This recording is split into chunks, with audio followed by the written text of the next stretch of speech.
जी देवघर घुमादा, बाबा भोले के ता दर्शन करादा, बाबा भोले के ता दर्शन करादा। चलना बलमा जी देवघर घुमादा, बाबा भोले के ता दर्शन करादा। कैसे के चढ़ब पहाड़िया पिया, लंबी बहुते डहरिया पिया, डहरिया पिया, डहरिया पिया। कैसे के चढ़ब पहाड़िया पिया, डहरिया पिया, डहरिया पिया। कैसे के चढ़ब पहाड़िया पिया, कैसे के चढ़ब पहाड़िया पिया। जय शिव।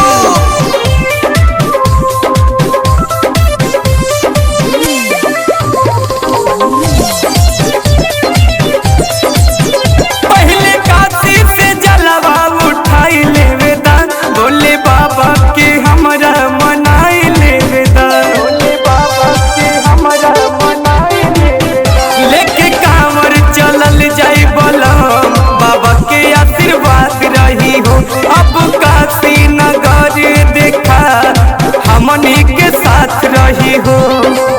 कैसे के चढ़ब पहाड़िया पिया, लंबी बहुते डहरिया पिया, डहरिया पिया, डहरिया पिया।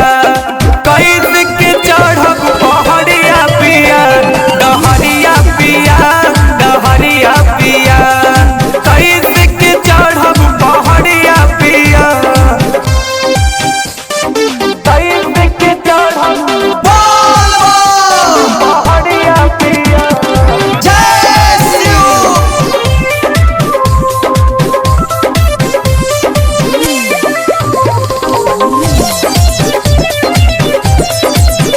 सोचल मनता तू हमरो पुरादा बलम, एक बार देवघर नगरिया घुमादा बलम, एक बार देवघर नगरिया घुमादा बलम। नेसर लिखे ले गीतिया बलम, बाबा के